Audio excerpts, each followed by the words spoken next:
Pond. Pond's పౌడరా? మాకు అక్కర్లేదు. Excuse me, నేను పౌడర్ అమ్మేవాడిని కాను, నేరస్తుల ఎముకల్ని పౌడర్ చేసేవాడిని, ప్రైవేట్ డిటెక్టివ్ని. ఏమండి ఇలా రండి. ఏ paper writer? No, I'm Bond, James Bond. I'm Kalyan. Oh, nice meeting you. ఈ ఇల్లు మీ సొంతమా? లేదండి, అద్దిల్లే. వాళ్ళు అడిగారు? ఏదో ఒకటి అడగాలి కదా. కూర్చోండి. Let's come to the point. మీకు గంగాధరం గారు తెలుసా? ఏ గంగాధరం? యు ఆర్ రైట్, ఏ గంగాధరమే. ఆయన ఈ ఊళ్ళో పెద్ద business magnate. Devayani asbestos limited, Gangadharam textiles, సెమిస్టార్ షుగర్స్, ఇలాంటి పెద్ద పెద్ద కన్సర్న్స్ కి ఆయన ఓనర్. విన్నాను. ఏ? ఆయన నాకు అప్పగించిన పని మీద మీ దగ్గరికి వచ్చాను. ఏమిటి అలా డల్ గా ఉన్నారు? వారం రోజులు బట్టి వరుసగా టీవీ చూస్తున్నారా? లేదే, ఎందుకలా అడిగారు? ఎంతటి ఆరోగ్యవంతులైనా సరే వారం రోజుల పాటు వరుసగా టీవీ చూశాడంటే అతనిలో జీవకళ చచ్చిపోయి ప్రేతకళ బయటపడుతుందని నా గట్టి నమ్మకం. బాగుందండి. ఏమిటి ఇదే? కాదు, వీరి మాటలు. పర్వాలేదు. పుట్టేటప్పుడు మనిషికి జీవకళ, పోయేప్పుడు అదే మనిషికి ప్రేతకళ, మధ్యలో ఈ షోకులెందుకే శశికళ, నీకు కూడా వద్దు చంద్రకళ.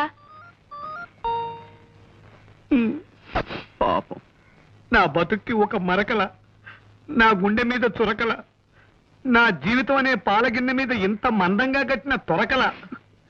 మీరు కూడా కదా? కాదండి, ఇన్నేళ్లు ఆమె సాహిత్యంలో మలమలా మారిపోతూ వలవలా ఏడుస్తున్న ఆవిడికి దిక్కుమాలిన మొగుణ్ణి. ఐసి, నాకిప్పుడు అర్థమైంది. మీలో జీవకళ చచ్చిపోవడానికి కారణం టీవీ కాదన్నమాట. నాతో ఏదైనా పన్నెండు వచ్చారా? ఎస్, మీకు పెద్ద కథ చెప్దామని వచ్చాను. కదా అది మీ టైపు కథ కదమ్మా, ఏదో చిన్న కథ. అలాగా? మా నాన్నగారి పేరు రామకోటేనే. మీరు ఆయన పెంపుడు కొడుకని ఆయన మీతో ఎప్పుడు చెప్పలేదా? లేదండి, మా అన్నయ్య నన్ను ఒకలాగే చూస్తున్నారు. ఐసి, మీ అన్నయ్య పేరు? పట్టాభి.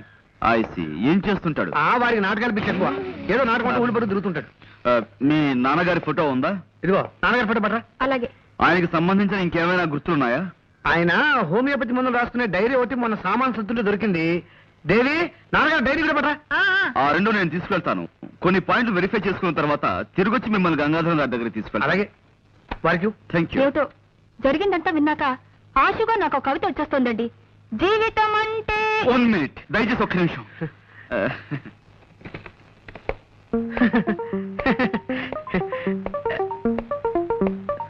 చెప్పుకోండి.